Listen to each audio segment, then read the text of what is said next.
Recentemente eu gravei um vídeo aqui no canal sobre a ascensão e a queda da Daenerys Targaryen. E vocês sugeriram um vídeo do mesmo estilo, só que dessa vez falando sobre o auge e a queda da Patrulha da Noite. Por isso, é exatamente sobre esse assunto que a gente vai conversar hoje, analisando a trajetória de decadência da Patrulha da Noite, do início até o estado atual dessa instituição, além de também teorizar um pouco sobre qual vai ser o papel dela para o futuro das Crônicas de Gelo e Fogo. E eu sou o TH Magaldi e vem comigo.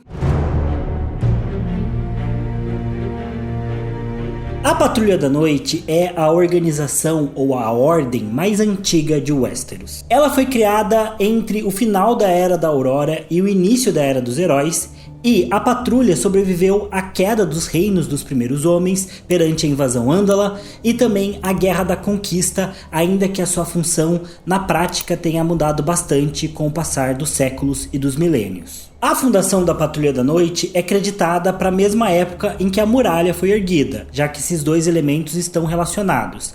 Isso aconteceu cerca de 8.000 anos atrás, logo após o final da Longa Noite. Vale lembrar que a gente não tem muita informação sobre os outros e sobre a Longa Noite dentro dos livros das Crônicas de Gelo e Fogo. A gente tem alguns relatos, também tem algumas informações dentro da enciclopédia, o Mundo de Gelo e Fogo, mas de modo geral a gente tem mais lendas e rumores, nada muito certo, e mesmo que a gente tem de texto, é pouco sobre esse assunto. Tudo que a gente sabe de verdade é que a Longa Noite foi um inverno que gerou uma espécie de noite sem fim e que durou por uma geração inteira. Ninguém sabe afirmar se os outros, os White Walkers, vieram para o mundo porque a Westeros estava nessa situação de uma noite sem fim, ou se foram eles que trouxeram essa noite sem fim. É como a galinha e o ovo, né? Quem que veio primeiro e blá blá blá. Porém, a verdade é que os outros destruíram uma boa parte de Westeros e, segundo a lenda, a Patrulha da Noite surgiu exatamente quando os primeiros homens se uniram para formar um exército junto dos Filhos da Floresta e dos Gigantes para finalmente lutar contra os outros e expulsar eles de volta para as Terras de Sempre Inverno. Esse primeiro conflito foi chamado de Batalha pela Aurora e ele marca a fundação da Patrulha da Noite. E depois dela, com os outros vencidos, os primeiros homens aparentemente decidiram construir junto com os Filhos da Floresta uma muralha gigante, feita de gelo, cascalho e magia antiga, que protegeria o restante do continente contra novos ataques dos outros. Supostamente, Brandon, o construtor, foi aquele que conduziu a construção da muralha. E isso é importante porque já mostra uma relação muito forte entre os Starks e a Patrulha da Noite desde o início, já que se o Brandon construiu a muralha, ele também ajudou a fundar a Patrulha da Noite. E esse Brandon também é o fundador da Casa Stark, o que significa que os Starks também devem ter lutado diretamente na Longa Noite, embora eles ainda não fossem uma casa formalmente estabelecida. Além disso, os Filhos da Floresta não apenas ajudaram na construção da muralha, como é dito que nos primeiros anos eles doavam anualmente cerca de 100 adagas de vidro de dragão para os patrulheiros para que eles reforçassem as suas defesas. Isso também indica que provavelmente o vidro de dragão, ou a obsidiana como também é chamado, foi a principal arma dos primeiros homens contra os outros na primeira Longa Noite. Não foi nenhum tipo de aço especial, não foi aço valeriano, não foi nada além de vidro de dragão mesmo, que a princípio é um material até que comum em Westeros, dependendo de onde você procura. Uma questão também que sempre gera muita dúvida é quem definiu o local exato para a construção da muralha e, por consequência, a fundação da patrulha. Afinal, no decorrer da história de Westeros, a gente descobre que, por exemplo, os Filhos da Floresta acabaram indo viver além da muralha com o passar dos anos. Embora a gente não tenha uma boa explicação do porquê eles fizeram isso. Inicialmente, dá pra pensar que eles fizeram essa migração por conta da invasão dos Ândalos, que estavam destruindo os bosques e matando todos os filhos. Mas esse processo acabou não sendo tão forte no norte. O norte não foi invadido pelos Ândalos e manteve a cultura, e a descendência dos primeiros homens. Ou seja, mesmo os Filhos da Floresta do sul poderiam ter se refugiado na Mata de Lobos, por exemplo, ou em outros territórios do norte, mas isso não aconteceu. E lembrando que durante a Longa Noite, os primeiros homens e os Filhos da Floresta fizeram um pacto de uma aliança, de pelo menos uma paz entre eles, o que significa que os Filhos da Floresta estariam seguros no norte. Além disso, a muralha fica bem à frente da Floresta Sombria, mas os primeiros homens acreditavam que os outros vieram das Terras de Sempre Inverno, que são basicamente a parte extremo norte do mapa. Mas eles optaram por erguer a muralha e excluir uma parcela gigante de terras do continente, excluindo também os povos que viviam do lado de lá desse território. E é muito provável que os construtores da muralha sabiam que havia gente vivendo mais ao norte e simplesmente concordaram em deixar esse pessoal completamente excluído e abandonado. Ou seja, a própria construção da muralha em si, embora servisse supostamente como um escudo contra os outros, também criou uma divisão profunda em Westeros. Dezenas de milhares de pessoas ficaram presas do outro lado. E essas pessoas, que acabaram sendo chamadas de povo livre ou de selvagens, nunca concordaram com isso. Há indícios de que, desde o início da construção da muralha, eles já começaram a tentar ultrapassar para o lado dos Sete Reinos. Que na época não necessariamente eram 7 reinos, mas vocês entenderam. Inclusive, quando a muralha estava no controle do seu 13º senhor comandante, houve a primeira tentativa em massa de invasão dos selvagens, liderados pelo Joramon, provavelmente o primeiro rei para lá da muralha. E, pelas minhas contas, o 13º senhor comandante da patrulha deve ter acontecido cerca de uns 500 anos no máximo depois aí da construção e da fundação da Patrulha da Noite. Ou seja, levou apenas 500 anos, que é pouquíssimo tempo, para os selvagens já se reunirem num grande exército para tentar atravessar a muralha. E, depois dele, pelo menos mais 5 reis para lá da muralha surgiram, liderando exércitos na tentativa de cruzar essa fronteira. O último desses reis foi o Mance Rayder,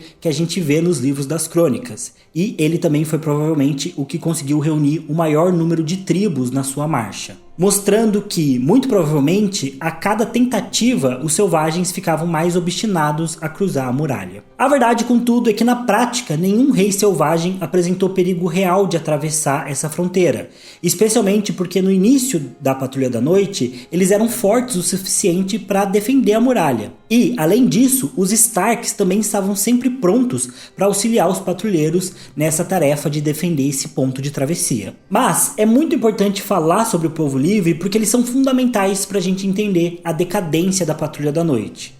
Afinal, é justamente nesse ponto em que eles começam a ruir como uma instituição. Isso acontece porque, com o tempo, a Patrulha da Noite deixou de ser uma ordem que focava em defender o reino contra a ameaça dos outros e de uma nova longa noite, e eles passaram a ser apenas uma espécie de bloqueio, uma espécie de alfândega contra os selvagens. E, pouco a pouco, isso gerou uma diferença muito grande na percepção que a nobreza e até mesmo que o povo comum tinha em relação à Patrulha da Noite. No início, é dito que era uma enorme honra para os nobres enviarem seus filhos para servir na patrulha. Homens que geralmente não eram os herdeiros principais das suas casas partiam para a muralha para ocupar uma posição honrada nessa sociedade, já que eles não podiam herdar as terras da sua família, por exemplo. Era uma função tão nobre e talvez ainda mais importante do que ser um mestre, por exemplo, embora a cidadela venha um pouco depois, na história de Westeros, mas fazendo essa comparação, ser um mestre é uma coisa que muitos nobres não querem para os seus filhos,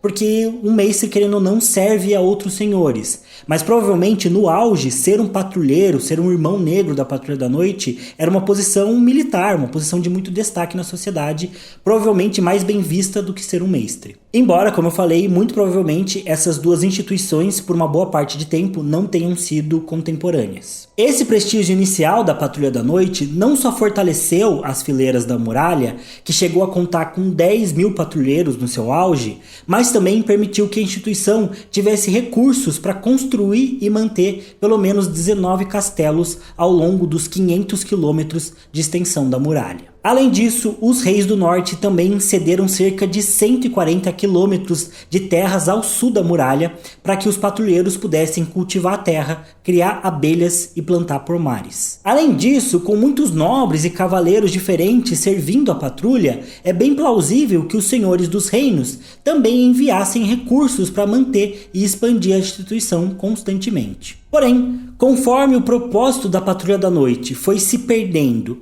e a instituição foi sendo vista apenas como uma defesa contra os selvagens, ela também foi perdendo esse prestígio. Com isso, os senhores nobres e os cavaleiros deixaram de querer participar da patrulha e ela se tornou um local apenas para os renegados da sociedade. Inclusive, para mim, esse foi o maior erro que o reino ou os reinos tomaram em relação à Patrulha da Noite. Ela acabou se tornando uma espécie de colônia penal. Só que, se a gente parar para pensar, é conceitualmente impossível você estabelecer uma instituição como um local de prestígio e valor, se também é para lá que estão sendo enviadas as pessoas que cometem todos os tipos de crimes no reino. Ou seja, são as pessoas que supostamente têm menos valor e são mais desprestigiadas na sociedade. Provavelmente também, com a invasão dos Ândalos, e o estabelecimento deles entre os reinos dos primeiros homens, o valor da patrulha também foi se perdendo cada vez mais, e com menos gente acreditando nas histórias sobre os outros e na longa noite, e mais criminosos sendo enviados para vestir o negro,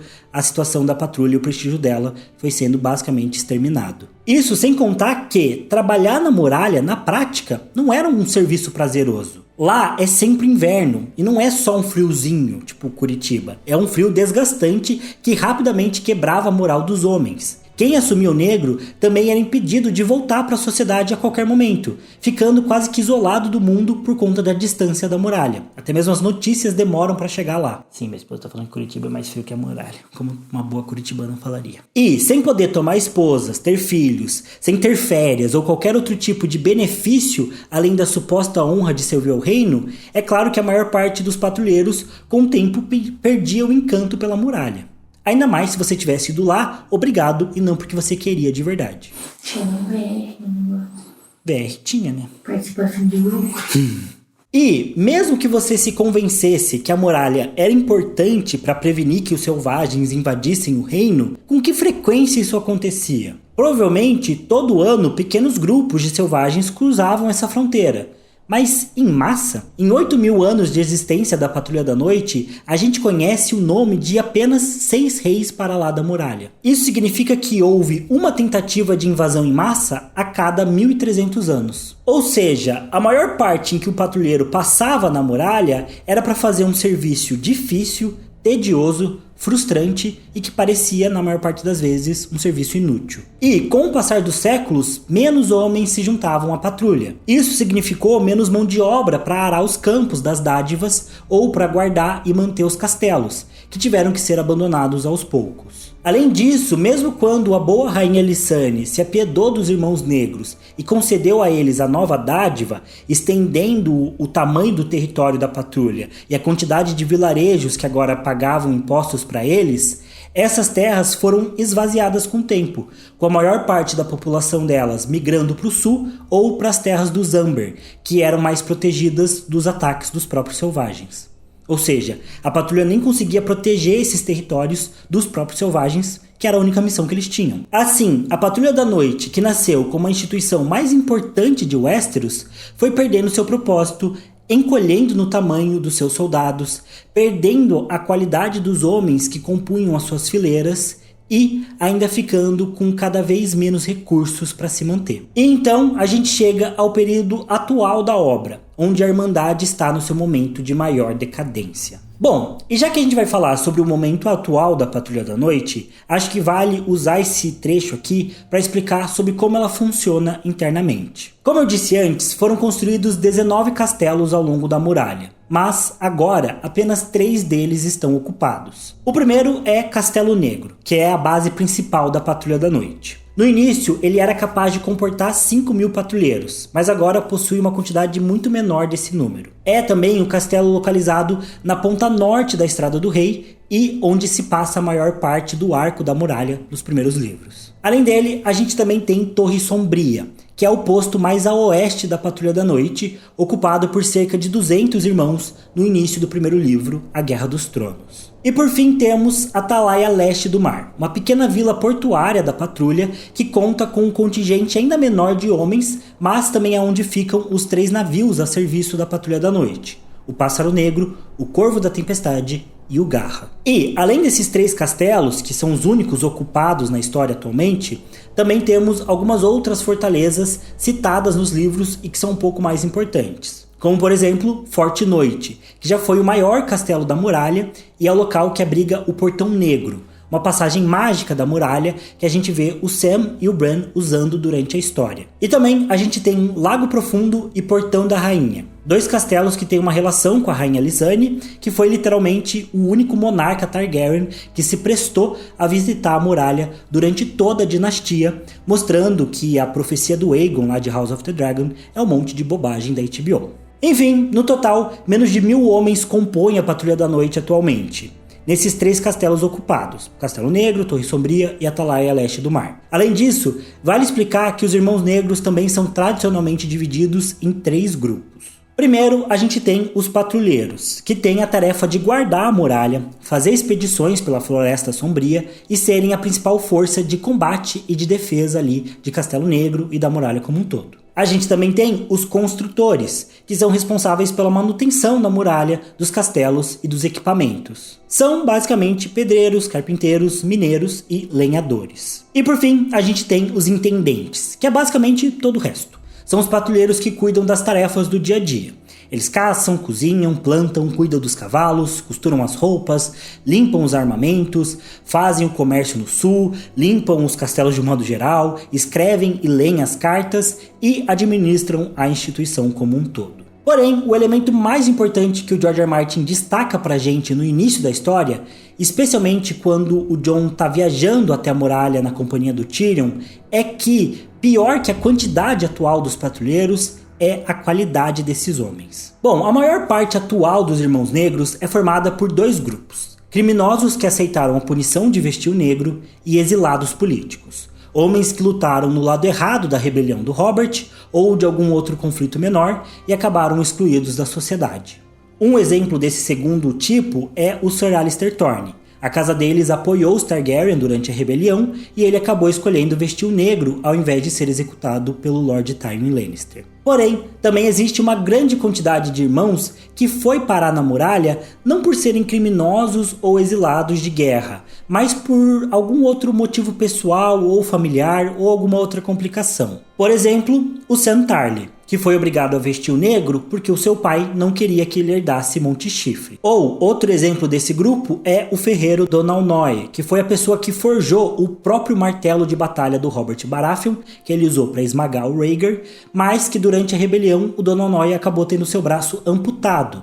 E ele se sentiu um inútil para sua profissão de ferreiro lá em Ponta Tempestade e preferiu vestir o negro porque ele sabia que mesmo sem um braço ele ainda seria muito útil na Patrulha da Noite. Nenhum deles, nem o Sam, nem o Donal Noye, é um criminoso e eles não são necessariamente exilados. Mas também nenhum dos 2 foi para a patrulha porque acreditava que lá é um local nobre ou que tinha algum valor real para o reino. Na verdade, no período atual dos livros, e especialmente após a conquista do Aegon, pouquíssimos homens adentraram a Patrulha da Noite porque consideravam esse um caminho nobre ou de prestígio. Entre os poucos que ainda têm essa visão de prestígio da patrulha, a gente tem nomes como o Jon Snow, o Benjen Stark, o próprio Sr. Comandante Mormont e até mesmo, surpreendendo todo mundo, o Sir Waymar Royce, que não tinha muitas possibilidades de herdar as terras Royce, já que ele era o 3º filho, e acabou vendo a muralha como uma opção boa para si. Então, de certa forma, ele acreditava sim que tinha uma honra em servir a muralha, mesmo que ele fosse um grande babacão arrogante. E, como eu já expliquei, o principal motivo para quase ninguém mais acreditar na patrulha é por ela ter perdido o seu propósito principal, somado ao fato de que ela se tornou realmente uma colônia penal. E é importante destacar o juramento que torna o serviço dos Irmãos Negros uma tarefa vitalícia e cheia de restrições. Quem deseja ficar na patrulha deve jurar seu compromisso diante dos 7 deuses ou de uma árvore coração, representando os deuses antigos.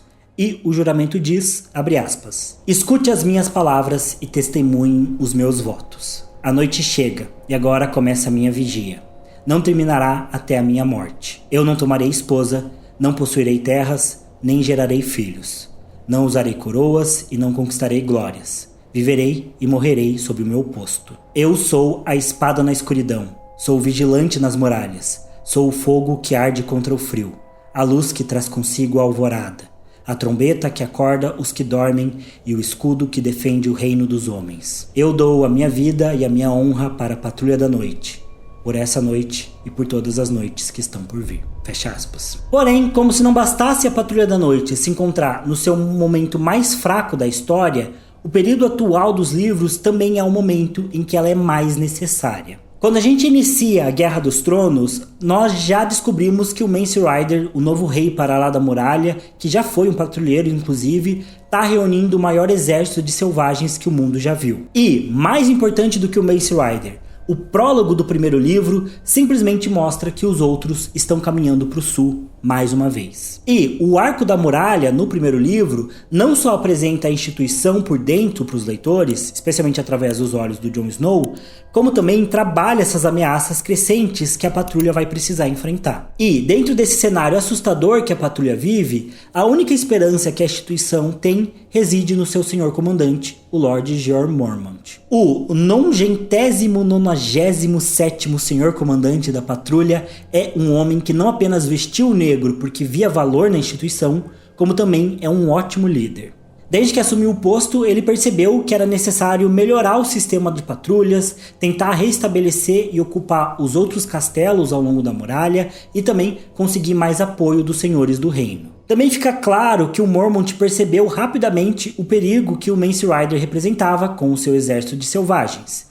E, mais do que isso, ele também pareceu entender que havia algo a mais acontecendo no extremo norte. Algo sobrenatural. Não à toa, o primeiro livro começa com uma investigação que o Mormont manda que seus patrulheiros façam, porque ele entendia que algo estranho estava rolando pela Floresta Sombria. E, quando as suas suspeitas se confirmam e os mortos começam a retornar à vida, o Lord Mormont não hesita. Ele reúne seus melhores homens e inicia a Grande Expedição. A Grande Expedição de 299 depois da conquista foi uma tentativa do Lord Mormont em entender o que estava rolando de verdade no norte. Ele sabia que o Mance Rayder estava reunindo as tribos selvagens para cruzar a muralha, mas ele também tinha visto os mortos ressurgindo com os seus próprios olhos e precisava entender se essas coisas se conectavam e se tinha algo a mais. No geral, os objetivos definidos para a expedição eram descobrir por que os selvagens que vivem perto da muralha estavam deixando as suas vilas, descobrir tudo o que eles podiam sobre o rei para lá da muralha, o Mance Rayder, encontrar o primeiro patrulheiro Bajan Stark, o Sir Waymar Royce e os outros patrulheiros que haviam desaparecido, descobrir novas informações sobre o que causou a transformação do Jaffer Flowers e do Ottor em mortos-vivos. E assim, a expedição viaja passando por diversas aldeias abandonadas até chegar na fortaleza de Craster,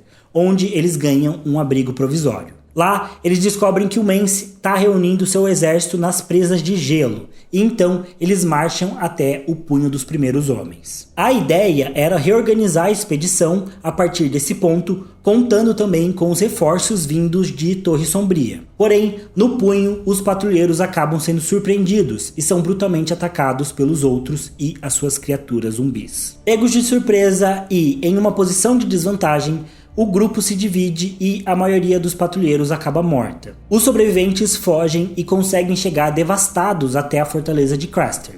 Dos 300 homens que foram, apenas 40 irmãos retornam completamente enfraquecidos e muitos deles feridos. Com a moral baixa, um motim se inicia onde o Lord Mormont é morto. Apenas 12 patrulheiros ainda leais à patrulha retornam para Castelo Negro depois de terem que lutar para sobreviver. Enfim, obviamente, apesar de ter sido um último fôlego, uma última tentativa do Lorde Comandante tomar a iniciativa e manter a patrulha firme e relevante, a Grande Expedição acaba terminando como um enorme fracasso. Porém, não dá para dizer que tudo que o Mormont fez deu errado. Entendendo o tamanho do exército do Mance, por exemplo, a patrulha teve um tempo a mais para se preparar para o ataque iminente dos selvagens. E, mais importante ainda, desde o início, o Mormont entendia que o Jon Snow podia ser um patrulheiro-chave para o futuro da muralha. Não à toa, ele deixou o Jon como seu intendente, porque via nele esse potencial e queria trabalhar isso dentro do Jon. E a verdade é que o Mormont estava certo.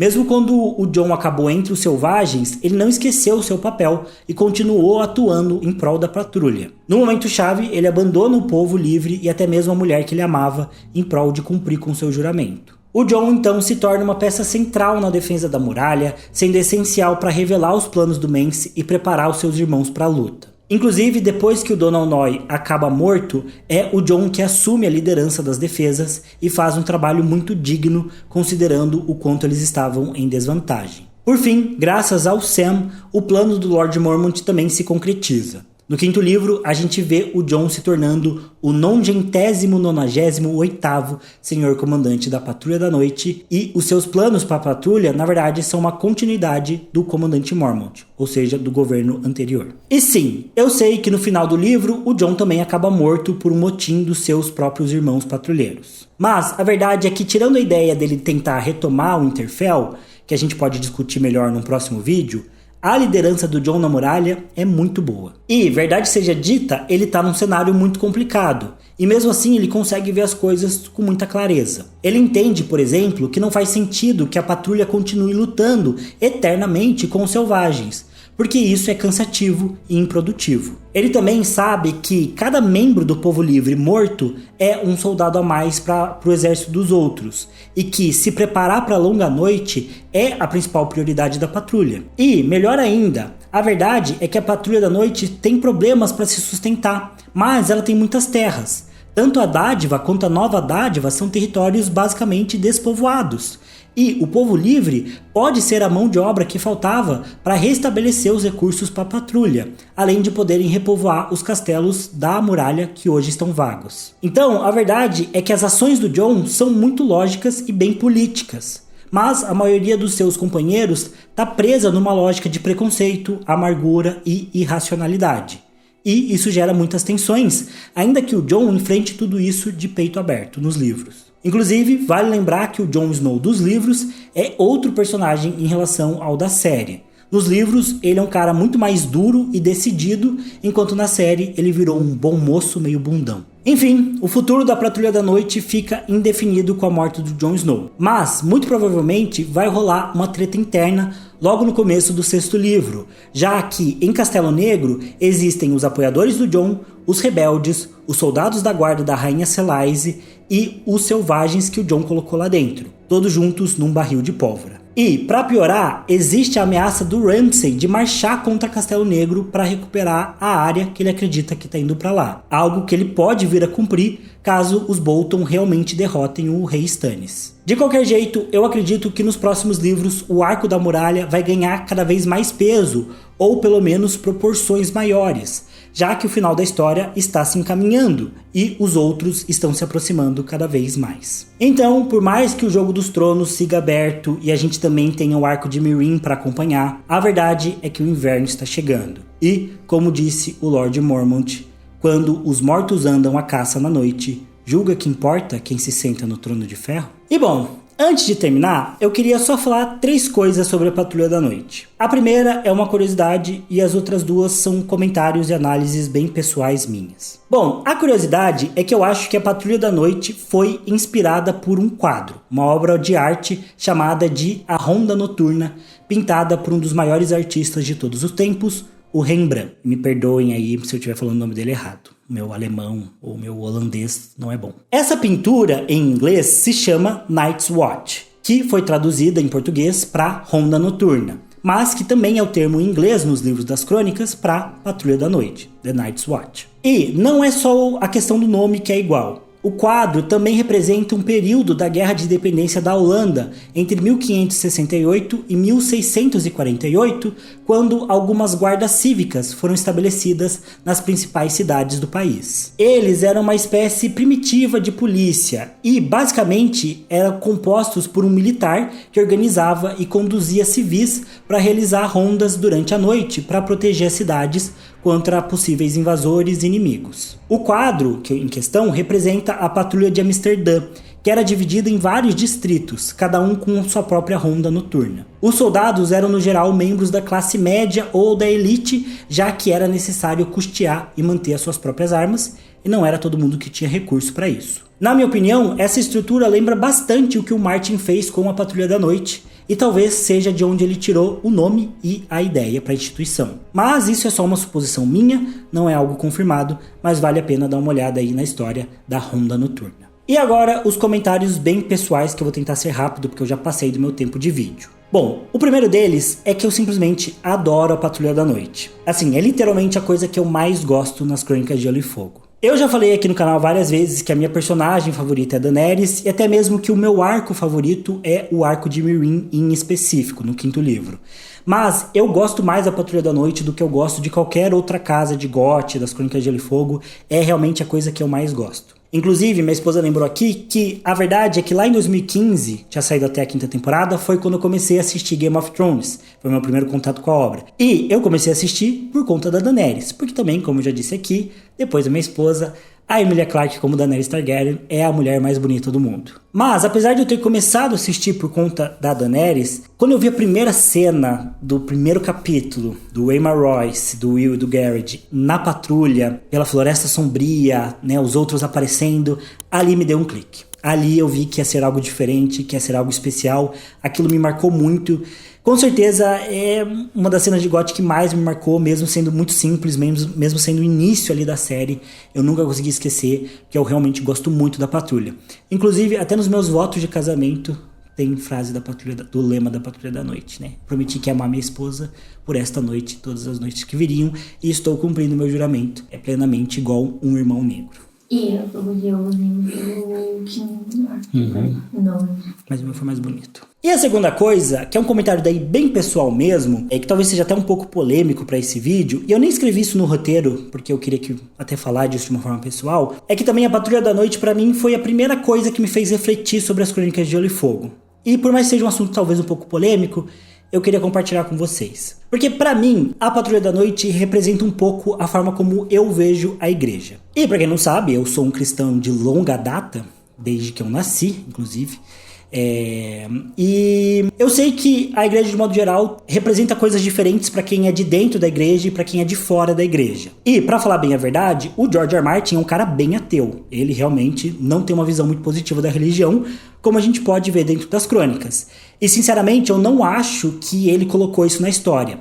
Mas, pra mim, do meu ponto de vista, de alguém que foi criado dentro da igreja e que, apesar de tudo, ainda tem uma visão positiva sobre a igreja, eu faço uma relação bem direta com a Patrulha da Noite. Especialmente porque, pra mim, a Patrulha da Noite representa uma instituição em que qualquer pessoa pode ir até lá, e quando a pessoa entra nessa instituição, qualquer erro que ela cometeu no passado ou quem ela foi no passado é esquecido e a pessoa tem que se voltar para um propósito maior, um propósito até mesmo sobrenatural, de estar atento e de ver algo que, de certa forma, já foi esquecido pela maior parte das pessoas, mas que é ainda a coisa mais importante dentro daquele universo. No caso da Patrulha, lutar contra a Longa Noite, se preparar para uma possível invasão da Longa Noite, uma segunda Longa Noite.